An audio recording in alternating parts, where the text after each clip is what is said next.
Hello guys. Welcome back to another tutorial video. In today's video, I'm gonna be talking about Minotaur, one of the oldest tanks in the game. And also talk about how Minotaur works in full details, which includes his skills, passive, builds, emblems, including tips and tricks that will help you dominate every game with Minotaur. So let's get started with the video.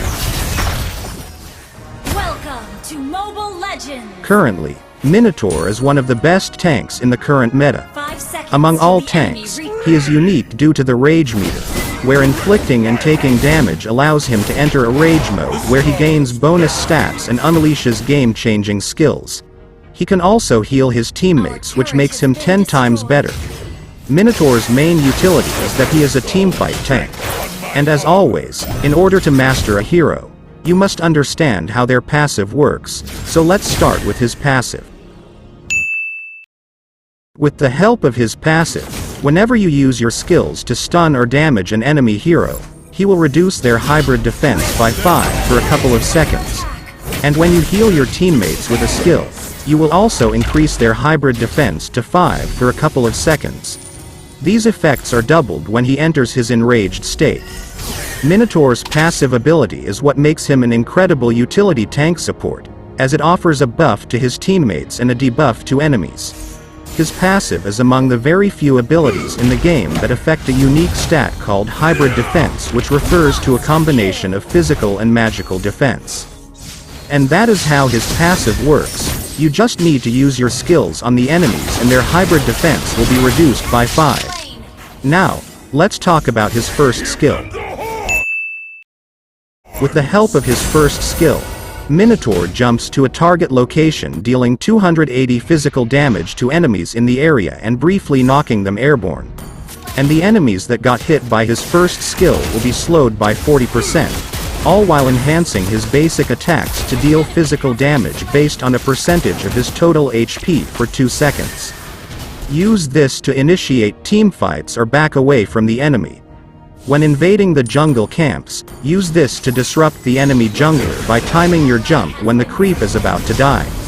You would either be successful in stealing the buff or force them to use their retribution. Make use of the bush before jumping into the thick of fights. Now, let's talk about his second skill. With the help of his second skill, you can heal yourself and your teammates, restoring 260 HP to your teammates and healing himself based on the percentage of your lost HP. This skill is what makes Minotaur so good, and this skill only gets better when you use your ultimate. So make sure to max this skill and buy a flask of the Oasis to increase your healing. Now, let's talk about his ultimate. With the help of his ultimate, Minotaur enters enraged state and smashes the ground several times. The first 2 hits deal 180 physical damage to nearby enemies and slows them by 70%, while the final hit deals 200 true damage while knocking them airborne. Minotaur is immune to control effects during this attack. This incredible crowd control ability can shift the outcome of teamfights, so make sure to use it at the right time during teamfights. And after you use your ultimate, all your skills will also be enhanced. And that was how his ultimate works. Now, let me show you some tips and tricks, along with some flicker combos you can do with him. Let's start with the trick. This is not exactly a trick, but most people who use Minotaur don't know about this. After using your ultimate, your first and second skill gets enhanced. And if you use your second skill right after you finish using your ultimate, you will not receive any damage for a few seconds. This includes turret damage as well.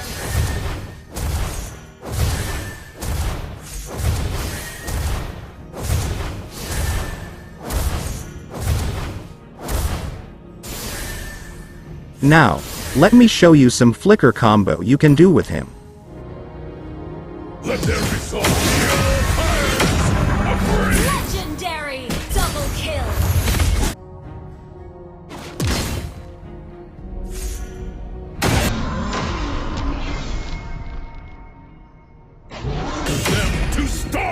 Now, let's talk about his builds.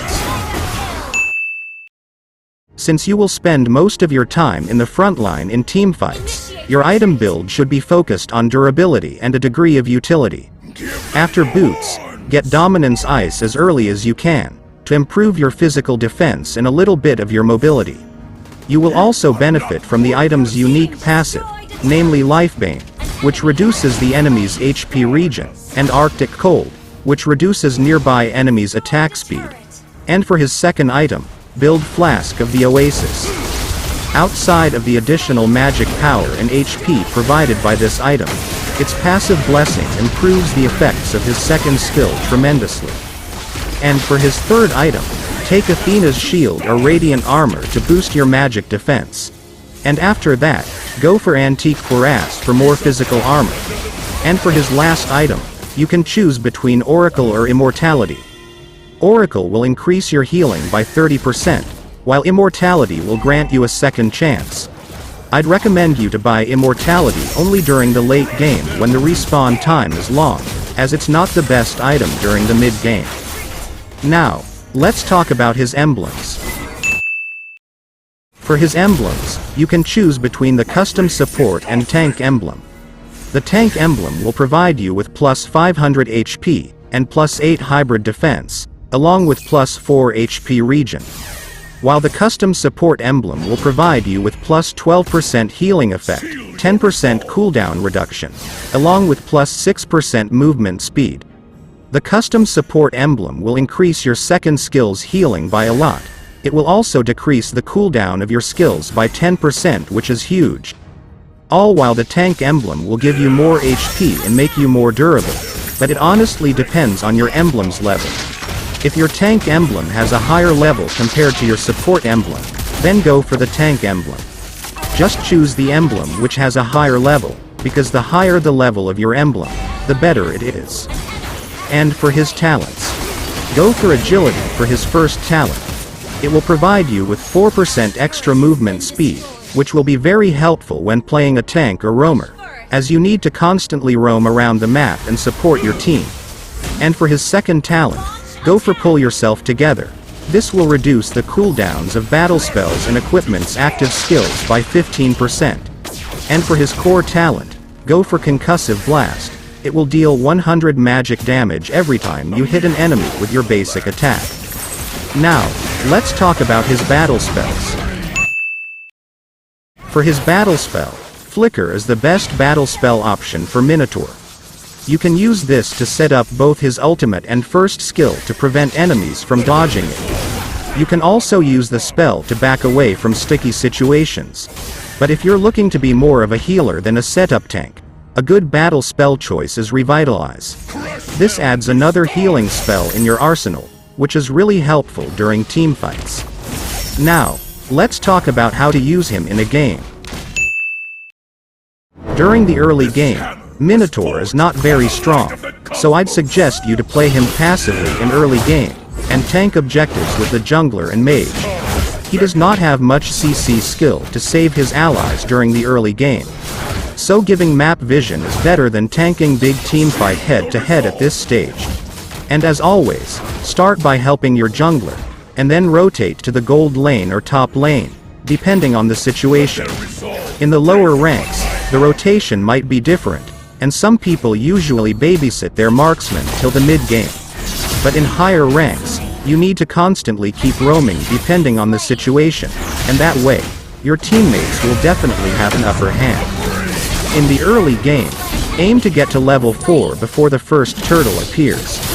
Minotaur shines the most after unlocking his ultimate. Your eyes should always be focused onto the enemy's jungler to continue impacting these engagements. And during the mid-game, when engaging an enemy, use the bushes to approach and use his first skill Despair Stomp. There are times when you will need to dive towers with your damage dealers. In these attempts, use your second skill frequently. Your second skill is really helpful during teamfights, and make sure to take advantage of that. And during the late game, Minotaur is one of the strongest tanks in the game. Because of his wide-range CC ultimate skill, he becomes very annoying to deal with. He also gains a lot of HP with items, and the enemies will have a very hard time killing you once you have full build because of your regen ability. It gives sufficient amount of HP back to escape from bad situations, and your teammates also gets HP back, which is very effective to stay longer in teamfights. And you also don't need to go back to base to heal up. You can just regenerate back your HP with the help of your second skill. And make sure to always be the one who starts the teamfights. You can stun the enemies with your first skill for a few seconds, and that will give your teammates an upper hand during the teamfights. So, what do you think about Minotaur? Make sure to let me know your thoughts in the comments, and if you're new to my channel, consider subscribing and also leave a like on the video. Thank you for watching.